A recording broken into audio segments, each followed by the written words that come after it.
Well, a very, very happy Wednesday and welcome to the TNC Sports Talk. My name is Justin. Today is May 13th of 2026, and today we are going to focus our attention primarily around the Cincinnati Reds and the NFL as we are now just a little over 24 hours before the unveil of the 2026 calendar schedule year for the NFL. I'm excited. I'm in, paying attention to all the little sneak peeks, the hints, the mini reveals throughout the course of the season. Well, earlier this morning, on Good Morning Football, they revealed the official schedule for the 9 international scheduled games. So we will jump to that here in just a moment, but we will be talking about the Reds in this today's episode. They lost to the Washington Nationals in game one. Now, you know, I've seen a lot of responses early on. They lost 10-4. Okay. And I get it. They're losing up. There's some issues that the Reds have. So one of the questions we're going to ask ourselves today is what is the next move for the Red Legs? Okay. And what should they be focusing on here in the middle of May as we get to June? I know there's conversation of the trade deadline. And so we're going to pay a little visit into that. We'll give you updates of the NBA playoffs and what's going on in the NBA, as well as I do have a take on the John Cena Classic. I know we talked a little bit about it on Monday, but I want to tell you, just kind of speak to you one on one about my thoughts and opinion on the WWE introducing the John Cena Classic. So we got a lot to get to in today's episode. So be sure to hit that like button, hit that subscribe button if you haven't subscribed already. Have those notifications out there so you don't miss a single episode. We're on Monday through Friday, majority of the time. You can also check us out on our Facebooks, TikTok, Twitter, Instagram pages. Get involved in the conversations. We want to hear from you. If you want to leave it in the chat, I'll give you a mention at appropriate times on the show. But we really do encourage you to be involved in our channel. Everything helps as we look to continue to grow our social media content here. Um, so let's get right down into the big news that comes out of today, May 13th of 2026. Now, there are 9 international games. Okay. Among those 9 international games, 3 of them are gonna be held in London, England, 1 of them in Germany, 1 of them in Australia, 1 of them in Brazil. Then we got, you know, where else do we got? France as well, and Mexico, I believe, also has a game, and Spain. So the NFL is really over 9 weeks. It looks like 1, 2, 3, 4, 5, 6, 9 weeks, 9 different weeks. They have an international game. So we're expanding football out to those who can't watch or can't be at an NFL game. And this is a big thing, right? We're trying, NFL, I think this is a great concept to have. I know that there was conversations years ago that even, inheriting a team over there in international waters to give them maybe in London, England, just to give them an NFL team and some sort of expansion, that works. But I do like the international games. I like waking up and watching a game at 9:30 in the morning. It's the sole proprietor game before NFL kicks off. Now, a lot of times I am not watching it because I'm attending church, but it's just good to know that there's something there. But the one thing that I think is important is to not just throw games together. Yeah, I'm not personally going to tune into the 9:30 morning game if it is not intriguing enough. Yeah, a part of it is, hey, they're in London or they're in a different country. Therefore, let me just tune in, see what it's about. Let's see the fan base. And they always deck out. They go big or go home. But you also got to sell me on the match. Sell me on the game. Sell me on the two opponents and why they are competing. And to be honest, from my experience over the last few years, it doesn't, it hasn't resonated for me nearly as much. I was looking at this list, and we'll review this list in a moment. Some games are taking place at 4:30 in the afternoon, same time with other games. You know, if you, I'm not too big about the Thursday night football being on Prime. I'm not too big about all these other streaming services that is affiliated with the NFL throughout the course of the year, where you have to pay something to watch a regular football game. It's the same thing that goes when the Reds play on Apple TV on Friday nights. I absolutely hate it. I don't have Apple TV, therefore I'm not watching the game, and that's not a game I'm watching. I specifically have T-Mobile for the MLB TV subscription. It's free. It covers all out of market games. I also have the Reds subscription so I could watch Reds baseball. And yet they still find a way to take the Reds off of Reds TV. And when they're on Apple TV, which happens quite often, they are not available on Reds TV. So that gets under my skin. It bothers me. So when you tell me, oh, you got to go to Netflix, you got to go to Paramount, you got to go to Peacock, or you got to go to Fubo, you got to go to Apple TV, you got to go to this and that, and now you have to pay for 5 or 6 streaming services just to watch football. It's like, what are we doing here? I don't get the NFL red zone. I may do, but the point I'm trying to make is that I have my television subscription gets local channels, gets the Bengals on the local channels so I could watch Bengals football. And then I like to tune in to important highlighted games on the off channel of the Bengals. But it doesn't just stop at the television uh, deals that NFL has. I think that's innovative. I think that's creative. The WWE has done it. MLB has done it. NBA is on Amazon Prime. So it's fairly known, and we're adapting to that new lifestyle. But you still have to make the NFL something of interest to watch. And so I'm cutting this promo now, this segment now, so I could save my time for tomorrow. But the point I'm looking out for when the official schedule releases tomorrow is how intriguing are the games, especially in prime time schedule slots. What are you drawing me into to a Thursday night football? When we get home, we have dinner to make, we have kids to bathe and to get to bed. We have other shows on throughout the course of the year. So what are you selling to me for Thursday night football? If you want me to tune into it every Thursday night, I could watch the highlights Friday morning. What are you selling me into Sunday night when kids are going to bed? We are resetting ourselves for the weekly or for our new week most of the time. We want to unwind and settle with something.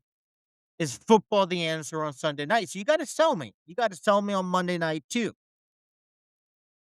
And I think it's key to sell me on the two teams that are playing. I remember where the concept was unique uniforms. They have this, special uniform they wear on these special days on Thursday night football. And I like that because you sell me to watch what these uniforms are and to see if they click with the team or with the color scheme. What about rivalry Thursday nights? I remember several years ago, where Thursday night football used to be all about rivalry teams, teams within the same division playing each other.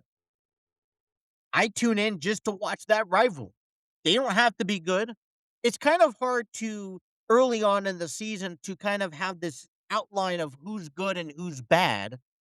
So I understand that it's hard to kind of fill in those slots accordingly. But if you put a rivalry on a Thursday night, it's a win-win for everybody. It's a win for the home, for the away team, for fans that don't just want that just want to watch football. You have something and a purpose to watch. I watch every time the Rams face the Lions because of the story that is told between Matthew Stafford and Jared Goff switching spots.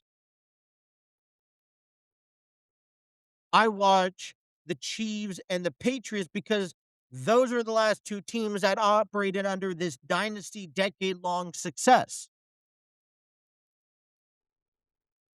But I'm not watching the Panthers and the Bears on Thursday Night Football if there's no reason behind it. I'm not watching the Jets and the Jaguars, especially if they're not winning ball games. What is that story that's behind it? We'd watch the Steelers and the Jets because Aaron Rodgers went over to the Jets, got hurt, and then signed with the Steelers. So that is kind of a redemption moment. You understand where I'm coming from with this?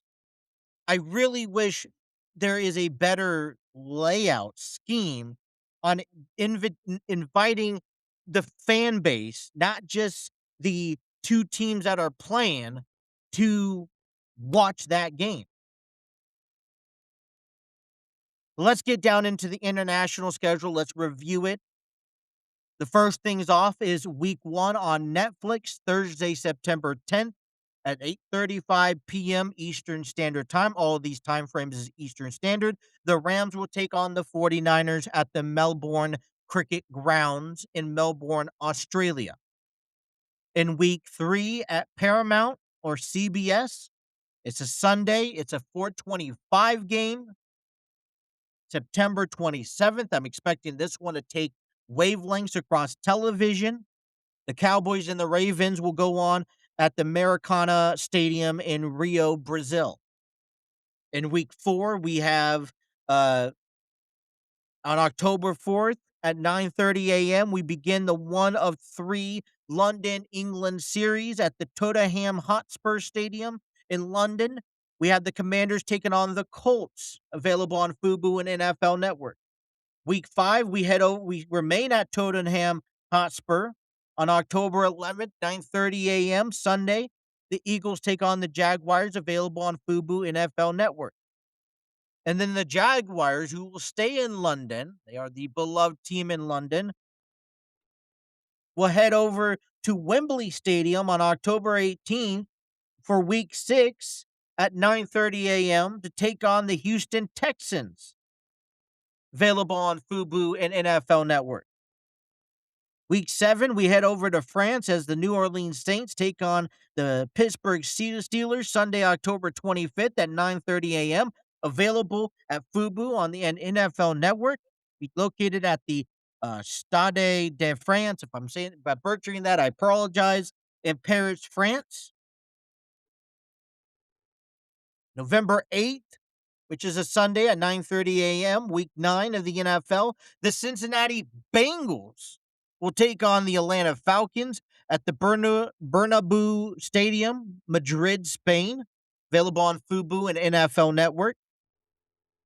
Sunday, November 15th at 9:30 a.m., week 10, the Detroit Lions take on the New England Patriots at the Allianz Arena in Munich, Germany, available on Fubo and Fox. And then November 22nd at 8:55 p.m., it's a Sunday. I'm assuming relations to Sunday Night Football. Maybe we'll have a double header.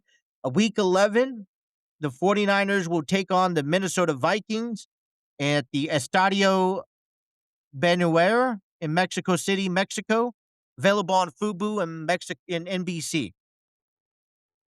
That is your 9-game international series for the 2026 calendar year. What do you guys think? Um, I do like it said, as much as I do like this international series, I think it creates opportunities for your organization, for your um team to go out across seas, reach out those fans that are solidified to you via internationally that can't get out to your stadium. It allows players to explore.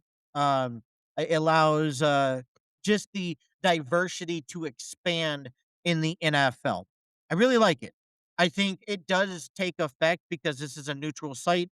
It's not worried about a home or away team. I think what kind of maybe starts interfering. Some teams need that extra home game at home. This is a road game to a team right now, then it doesn't really affect other than maybe jet lag, the travel, the expenses, and all that fun stuff. But otherwise, it really affects those teams who have to substitute a home game for a neutral location. I mentioned yesterday on the program that we have seen in the past where fields aren't up to par, that fields are slippery, the weather, creates a problem. I don't know. I've seen NFL make measures to address that factor, but there is a factor that, as we get later in the season, as weather begins to change, you do run into circumstances of if someone's too hot, if the field's too hot, if the field is too slippery, even if it's not raining, what type of turf they put down, what type of grass are they using? All those play in a factor. And in the NFL, these stadiums use a lot of similar stuff. Out there in the international countries, they use different stuff that we're not as educated about. And so you worry about injuries, you worry about how can this affect in the midst of a season. As we learn tomorrow, where the buys happen and where people play, you start learning in the middle of all of this. All right, are the Eagles getting a buy after this? After week 5, so that they could take their time coming back home. Jaguars will spend 2 weeks out there. Where does their buy in the schedule mix? It starts becoming draining, especially when you get it to the back end of November of this. You talk about the Lions, the Patriots, the Bengals, the Falcons, where if they're contenders, if it's a crucial part of the schedule, well, guess what? They're going to have to endure this, endure more than others. So this is just a piece of the pie. I know there may be mixed opinions on this, but the bigleague.com had an article out there that I will encourage you guys to read. It was ranking these international games first to worst, and the first one came to mind was the Patriots and the Lions in Germany. I mean, Patriots, as of what I know right now, this is from what I know as at the moment, are coming off of a season where they would like to return back to the Super Bowl. They have some redemption to take care of business. And so Drake May and this new refound, so to speak, Patriots team has an opportunity to prove and fill a lot of big shoes when it comes down to this following season. The Lions didn't have so much success last year. They're looking to change that narrative around. Could be a very big game depending when they head into this on November 15th.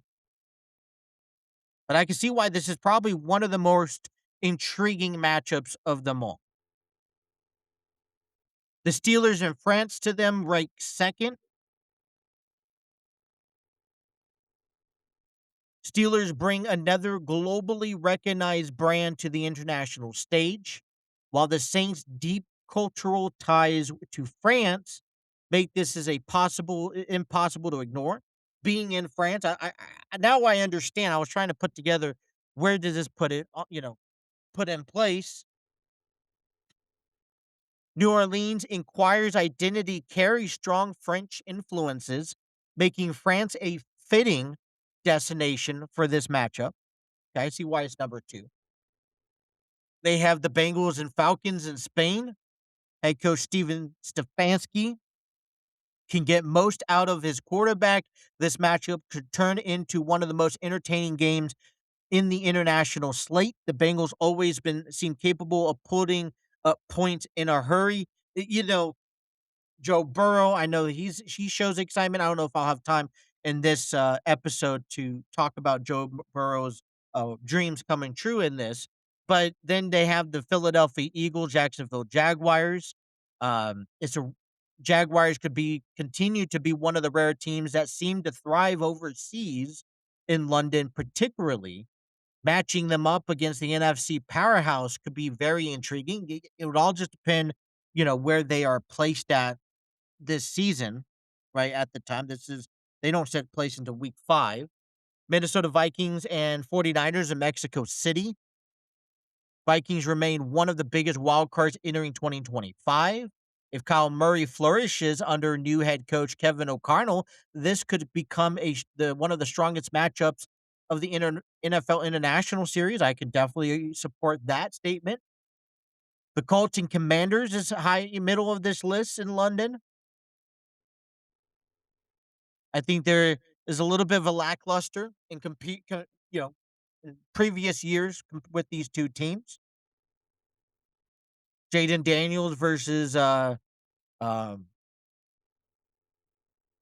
is it? Daniel Jones could be an interesting matchup. Texans and Jaguars. This is kind of just an organically division game that means could mean high potential heading into out there and across seas.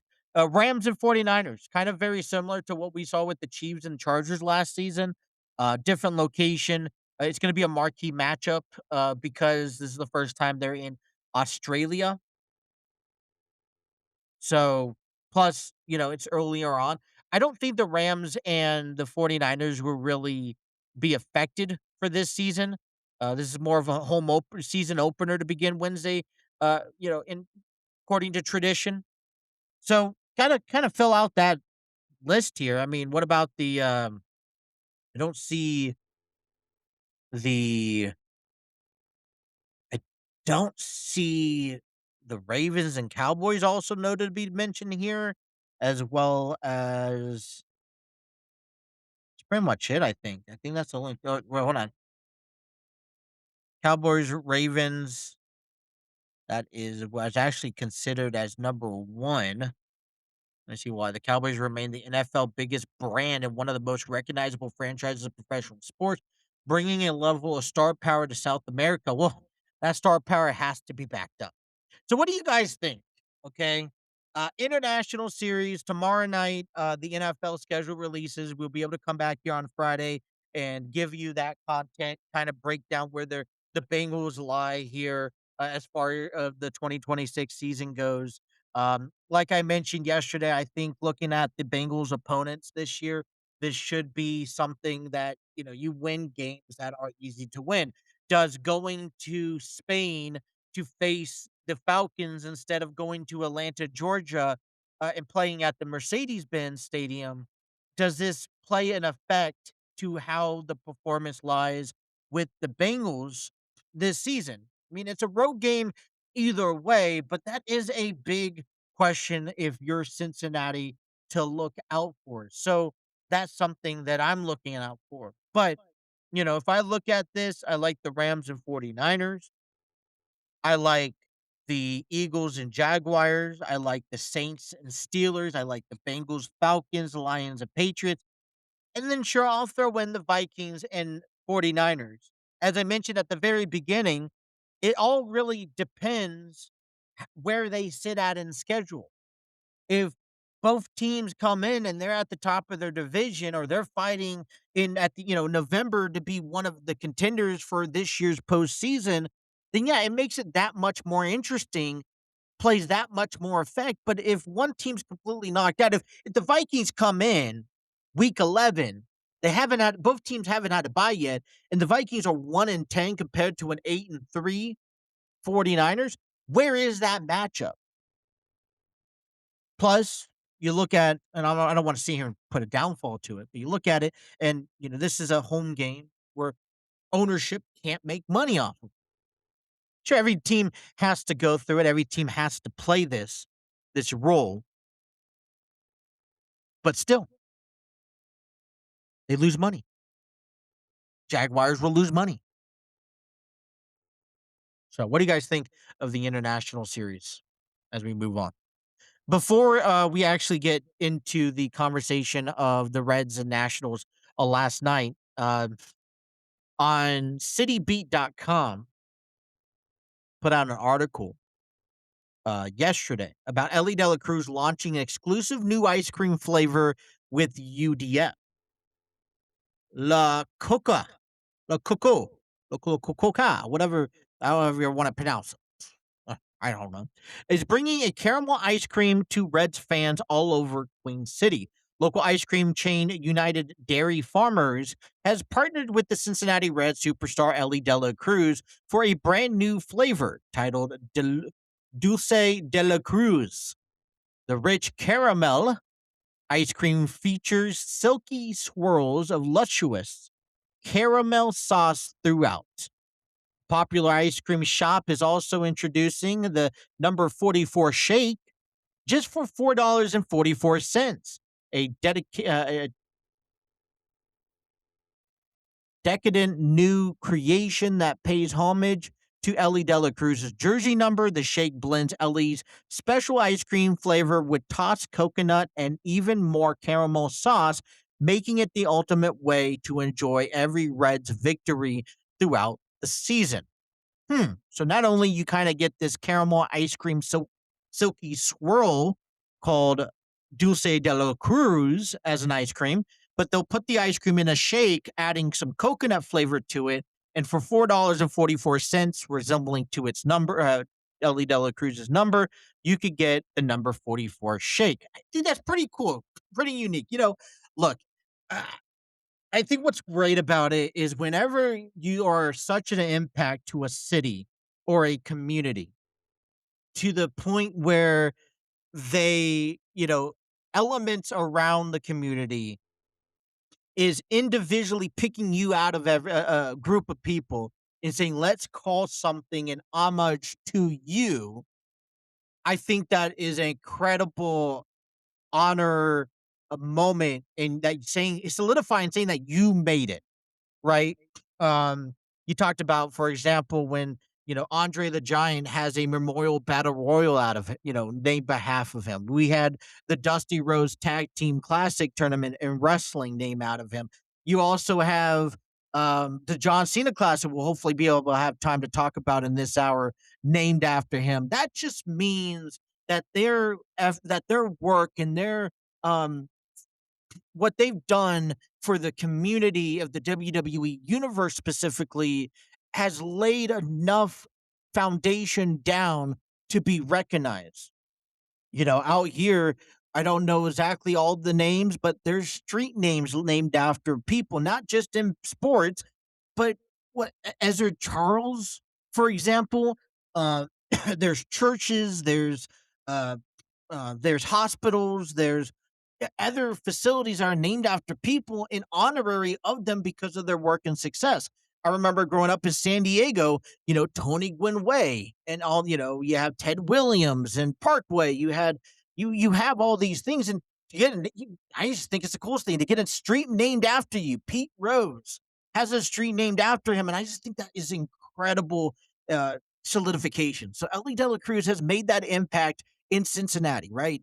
So we're honoring this summer, at least as of right now, that United Dairy Farm, which is a big thing here in Ohio and Kentucky, is partnering with Ellie Dela Cruz. Now, I live in the northern Kentucky part. I don't go to Ohio often.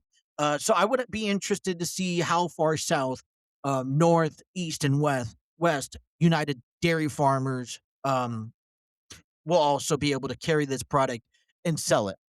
Last year they gave away Hall of Fame cups. I specifically only gotten, that was like 2 years ago, I think. I specifically gotten the Pete Rose one. Really wanted his. So I made a devotion. I got his. Wanted to get the entire collection, but I wasn't going to spend that much. But this is just one thing now I have to go try. I'm not a big fan of coconut. I'm going to be honest with you. I don't know if I'll like the shake. I'm going to try it.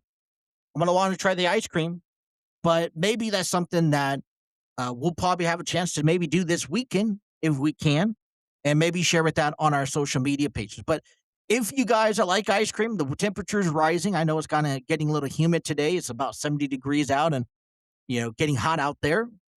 UDF is the perfect place to go for ice cream. This is not an endorsement. I'm not advertising them. But you know what? Ellie, Dela, Cruz, support the Cincinnati Reds and UDF and get his ice cream and let me know what you guys think the ice cream tastes and if you like it or not.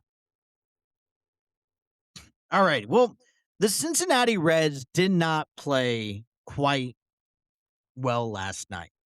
The Nationals beat the Reds in game one of a 3-game series. 10-4 was the final score. Nationals put up 2 errors. They had 13 hits, but also matched the Reds to 10 hits. So the box score says, hey, the Reds lost by 6 runs. And if you look at it in hindsight, that's not a good quality. And you compare that loss to the series, to the Friday loss last Friday against the Astros, where they lost 10-0. And then you compare that, adding it on to the sweep by the Cubs last week, and then the previous weekend getting swept by the Pirates in that 17-7 Saturday loss. And you're just kind of scratching your head. You're like, man, these Reds are really struggling. Even the Nationals, who aren't that good of a team, they are finding a way to put up 10 runs here in this game and beat us is not a good sign. Brady Singer, 3 2/3 of an inning, giving up 6 hits, 3 runs, 1 walk, 2 strikeouts. He gave up 3 home runs. As a matter of fact, Nationals hit a total of 5 home runs in a collaboration of 4 players. 2 of those 5 home runs came by Luis Garcia Jr. James Wood, Ellie, and House also hit home runs in last night's ball game. Ellie Dela Cruz went 3 for 5. JJ Bulladay went 2 for 3, had 2 walks in his recorded outing yesterday. And so now the question, I think, begs to differ. Where does the Reds move on from here? And I think this is an important conversation to make apparent to people. Now, I've heard a lot of things outside of this talk show. I want to just share with you my opinion from this talk, from my take on from what I've seen the Reds this far this year. There is no more saying, oh, well, we have to ease into it. We're well into the season. Batters and players have gotten enough at bats. By now, pitchers have gotten enough outings that it is undeniable. There's no excuses, but now there's resolution. How do we resolve this problem? And so one of the first question we got to ask ourselves, well, what is the problem? Now, me looking at things, I say our biggest problem is our bullpen. It's an absolute mess. I say our starting rotation is consistently inconsistent. Brady Singer, could have a really good outing his last time out. And then, we think maybe he's turned the corner and then he has an outing like he's done here. It seems like every other outing or every 2 outings, Brady Singer loses control, doesn't get out of, 3, 4, 5 innings of, pitching.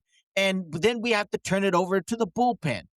And what does that cause the bullpen to do? Well, you're causing the bullpen to, adjust to their scenarios from going in and being locked in for 6, 7, and 8. You're coming in the 4th inning and you're being asked for your bullpen to finish a ball game where they're not really getting the proper warm-ups. They're not getting, ready for the actual game as a starter compared to what they would normally do in the later innings. Well, what does that do? Well, that creates a workload that I know the Reds had focused on this year, not to proceed. But how else can you proceed it and avoid it? And if your starting pitching can't be consistent enough to give you a solid outing. That's my point out of all this. So sure, some of the failures and mess problems that we have with this bullpen for the Reds comes at the expense of Well, what is the performance looking like for our starting rotation? They have some good days. They have some bad days. It seems like every other outing, a pitcher has a good outing. It seems like only one pitcher this far can give us a solid 5 innings every outing with no issues, and that's Chase Burns. And then let's also not forget to mention offensive power. The Reds ain't batting a high batting average. Matter of fact, they're struggling quite a bit. And as things settle, even our top players that we expect to perform, Ellie, Dela, Cruz, and, Sal Stewart, they're starting to level out as well. My take on that is that there are going to be moments in the season where you are going to see top tier performance coming from your valued players.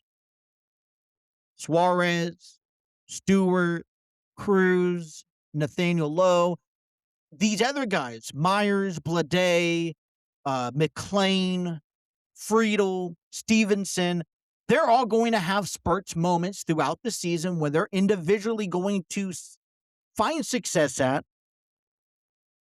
but it comes at the cost of, well, look, it's going to come at the cost of individually. So we're going to expect the 3, 4, 5, maybe 6 guys hitting in the lineup to be consistent on a regular daily basis. Well, 1 week, Tyler Stevenson may have a burst out moment where he hits 4 home runs and is 9 for 15, whatever that stat would be. The following week, he would be an utter slump, 0 for 25, striking out half the time, but then TJ Friedel steps up and he has a good week. That is what this Reds team is. And yeah, ever so often, you're going to have 2 or 3 guys down there at a part of our core lineup that has a spurt moment and also has a fall moment. Is there room for improvement? Yes. And we've seen the Reds, which I appreciate the most, but we've seen the Reds take action with this by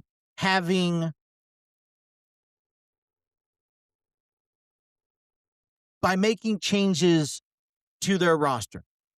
Last month, we saw them move Noelvi Marte down. We brought up Rhys Hines. We brought up Blake Dunn. We brought up JJ Bleday. We're trying to figure out the solutions. And I could give Terry Francona, Nick Krall, and at least the coaching staff some credit that we're trying. It also indicates to let everyone know that there's no job security when it comes down to a position. Maybe 2, 3 guys out of the entire roster has job security. But if you do not perform, then we will find guys who can perform. Sometimes it's the case, well, hey, you're in a slump, fine. Some guy down in AAA is on fire. We're going to bring him up, give him a chance. You go work on your craft. Come back when you're ready.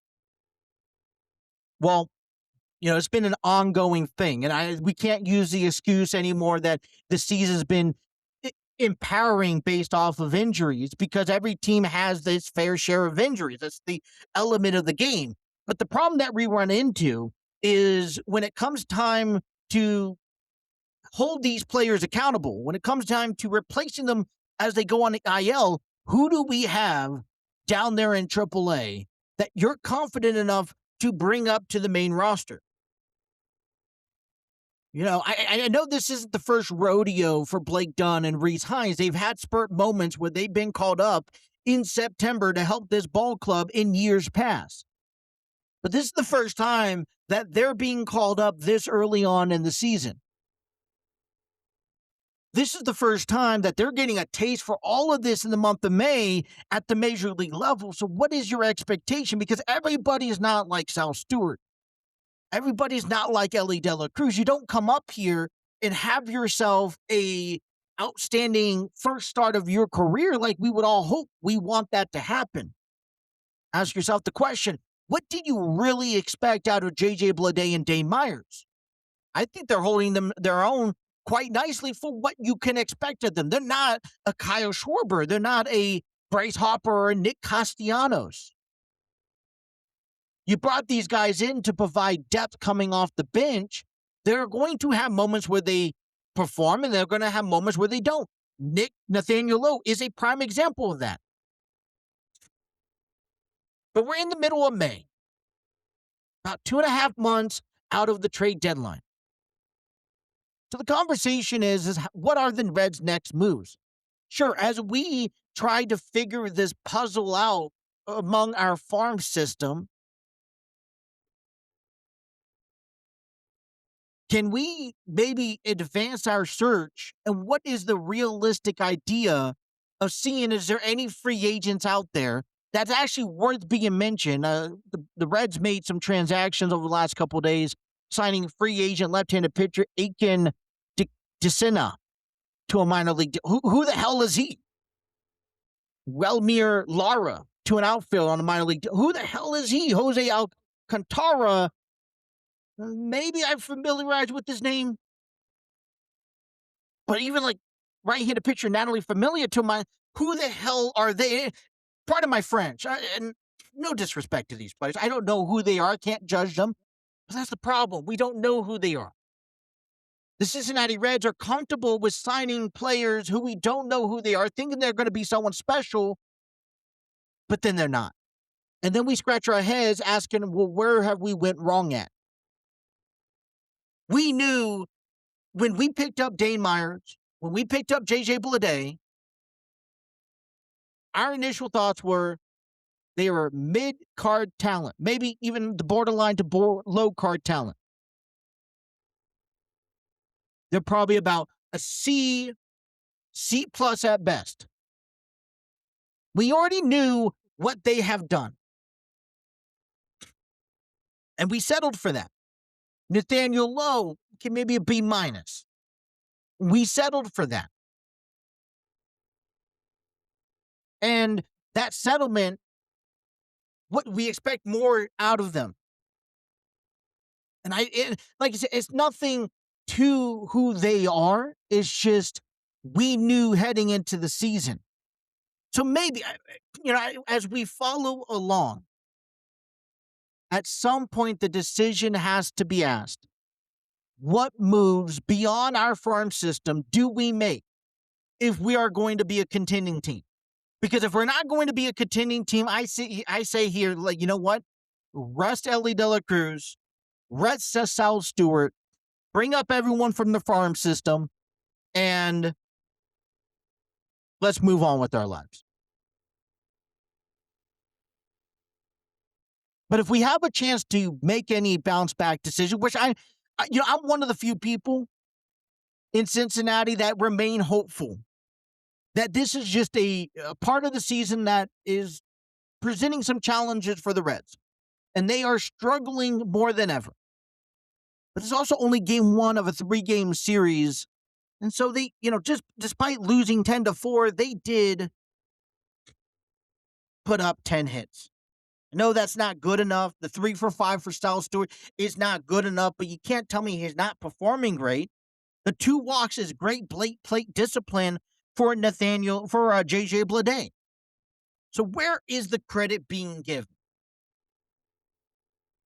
What moves do you think? Is it time to, is the free agent market open? Who's available? And who could give ourselves an option? Because we need help in the outfit. We need a power batter in the outfit. Is there someone on the trade market? Maybe it's pitching. Maybe it's the bullpen depth.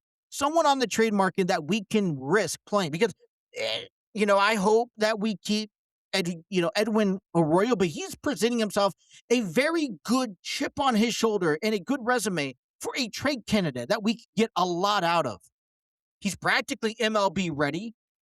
He's a top prospect in our division. He's a high prospect in MLB.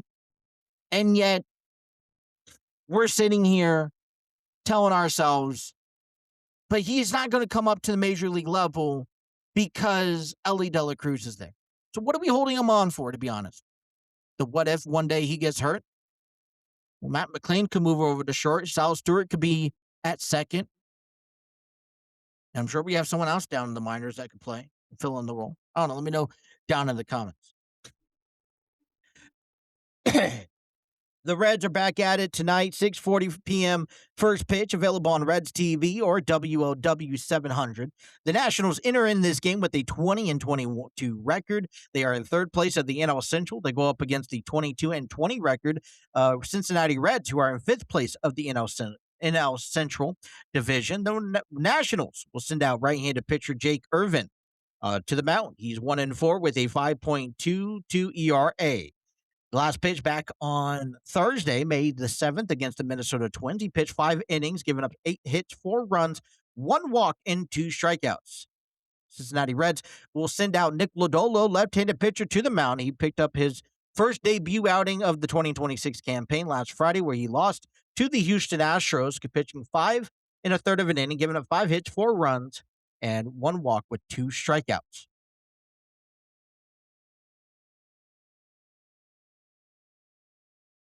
Let's take a look at what's going on in the National League Central, as the Chicago Cubs, or the Colorado Rockies, will be kickoff in Pittsburgh. Lost to the Pirates 3-1, the final score. Paul Skeens pitched 8 innings, 2 hits, 0 runs, 0 walks, and 10 strikeouts. A very high early conversation for NL Cy Young Award winner. But it's been impressive every time he goes out there. Something you want to watch. O'Neal Cruz went 3 for 4. He also had 2 runs to his last night's gameplay record. The Braves beat the Cubs 5-2. Final score: the Brewers beat the Padres 6-4, and the Cardinals beat the Athletics 6-4 on the road. Today, the Rockies and Pirates begin Game 2 of their 3-game series at 6:40 p.m. The Rockies enter in with a 16-26 record. They are sending out left-handed pitcher Jose Quintana, who's 1-2 with a 3.90 ERA, going up against the 23-19 Pittsburgh Pirates, who will be sending out right-handed pitcher Mitch Keller. Keller is 4-1 with a 2.87 ERA. At 7:15, the Chicago Cubs take on the Atlanta Braves, Game 2 of a 3-game series. The Cubs, with a 27-15 record, send out left-handed pitcher Shota Imanaga, who is 4-2 with a 2.28 ERA. The Braves will have right-handed pitcher J.R. Ritchie, 29-13 record Braves.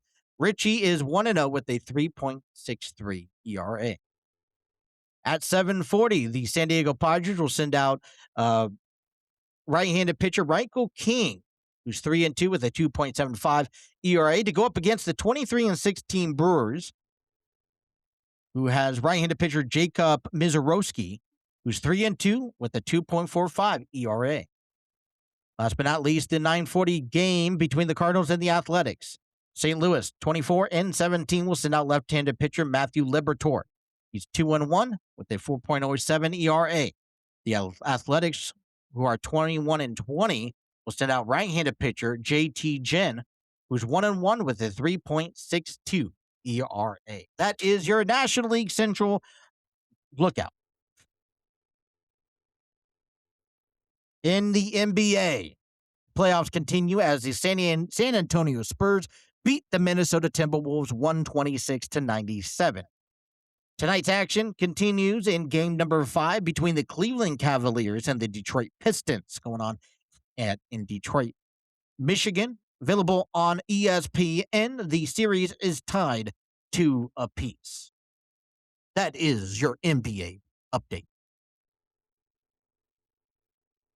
Some interesting news. A historical rare moment happened in MLB yesterday as the New York Mets brought up A.J. Ewing, the number 2 prospects for the Mets, the number 78 prospects in all of baseball. Speed is kind of his expertise here. He's a grade 70 out of a 20 out of 80 scouting scale. Was called up yesterday, first MLB since the 1900s, to record 3 walks, a triple, a stolen base, and multiple RBIs as the Mets go on and win their ball game. Something to kind of just share notes with. A historical moment. Seems like we're getting a lot of those early on in this, this year, which is great. Something when we look back on the 2026 season overall with Major League Baseball, that we get a lot to look back on. And these are historical moments that we thrive to view. All right, I did want to talk about Joe Burrow's wishes coming true as international games, but we will be saving that conversation tomorrow because I do want to cover a little bit of WWE. This past Saturday at WWE Backlash, it was announced by retired future Hall of Famer John Cena, 17-time champion, about the John Cena Classic, and it seemed to me that there were not as much information as we hoped it would be. It seems to me that the WWE is still trying to put this together, but from what I can understand, it's a combination of of veterans who are at the end of their careers, wrestlers who are in the prime of their careers, and younger talent who are looking to make a name through themselves through these classic tournaments.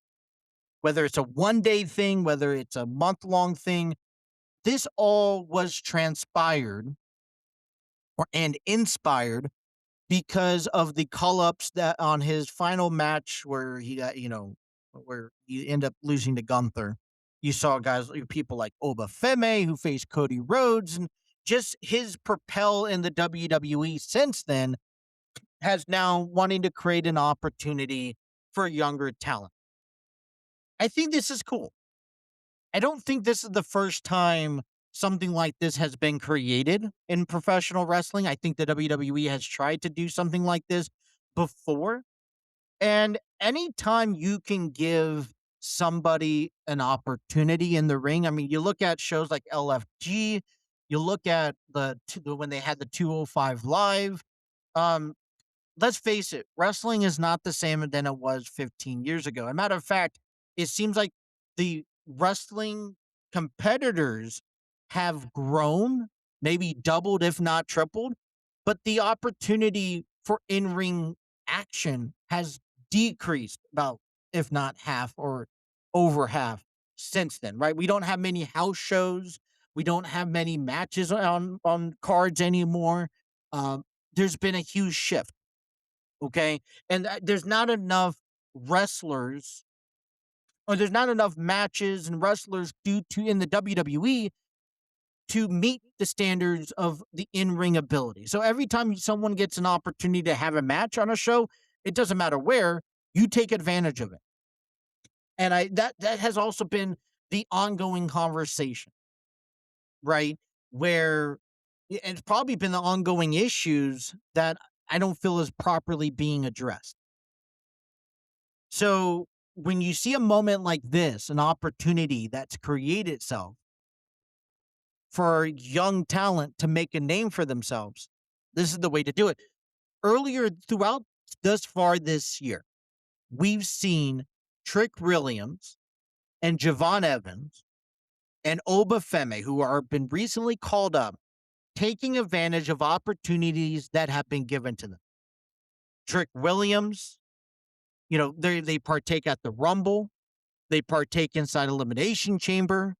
They have spotlight 15 minutes moments at WrestleMania. So far, some has already entitled themselves as the next gen, taking over people. Some has already became champions. Sol Ruka is being called up. Fatal Influence is making their mark and their opportunities provided. That's what I support when it comes down to this John Cena Classic. The only issue that I see in the narrative of all of this is there's a lot of tournaments out there. And I'm fine with it, but there has to be something when you create a tournament and the the winner has to be crowned something. And it has to I really also wish it's not just a crown anymore. Right? So you had when they did the Saudi events, they had uh what the King of the Ring. They would win the championships in Saudi Arabia. They'd hold that title and that representation for an entire year. Next, and if that's coming up here in June, I don't know if the WWE would continue that. But then also Then you've had the Andre the Giant, who ultimately, for me, winning the Andre the Giant, I think is very big itself. I do wish that the WWE did something more to honor that, because after a few weeks, then they kind of just, it gets shoved off, right? Royce Kings won the um the Andre the Giant the Memorial Battle Royal, which I thought was great. But you haven't seen them really mention that a whole lot. Obviously he's not going to carry around that big trophy, and there's really no incentives. Maybe he gets a small little push, but you know, I've seen it time and time again where someone would win, but nothing comes of it. And you would feel like the winner should have some sort of momentum following that into maybe a future title shot, or at least an opportunity to be in a storyline with the lower card title on that show. So, for example, Trick Williams in the United States Championship, something of that sort. King of the Ring tournament, who's won it, but how far out beyond winning that do you carry that title for, or that acknowledgement for it? And the answer is not that much. And so, Cody Rhodes, Gunther, and people in the past who's won the King of the Ring tournament in Saudi, they get brought up, about a month, maybe two, and then it gets brushed off like if they have not won it. And you should really emphasize recognizing them higher. Now, the great news is that whoever won that King of the Ring tournament, they won a title shot at SummerSlam, which I thought was a cool incentive. It gives another purpose to fighting for and winning this tournament, right? But so when you talk about a tournament like the John Cena Classic, when you hustle, loyalty, respect, highlight the people are putting in the work, the dedication. When I think of that, I'm thinking of guys like Penta, Javon Evans, even Dominic Mysterio. Thinking of guys like Ethan Page, Fitz Perfect, whoever's down in NXT, bring a couple of them up. I think that's a great opportunity. But what is the meaning behind it? What do you gain by winning it? And if you win it and then it just disappears until it gets brought up the next year, I feel like it's a waste of tournament. I feel like it actually tarnishes the legacy of John Cena. It really has to be meaningful. And so the WWE announced this, yet doesn't have anything finalized. If the event that they cannot hit a home run with this idea, then I think they prematurely said something about this and they should have waited. But and I'm sure they could come up with something very cool for this project, but I'm just concerned about that. I've seen too many tournaments been announced. They don't carry water. They don't get its proper recognition. That becomes lackluster. It doesn't become intriguing. And as a fan, I'm not invested and excited for a tournament. I should be excited for a tournament. There also needs to be meaning behind the competitors. What have they done to earn? They shouldn't just be thrown in there to be thrown in there. They should have some sort of accomplishment in recent time that has warranted them to be in this tournament. So there's a lot to figure out, and I hope the WWE does figure out.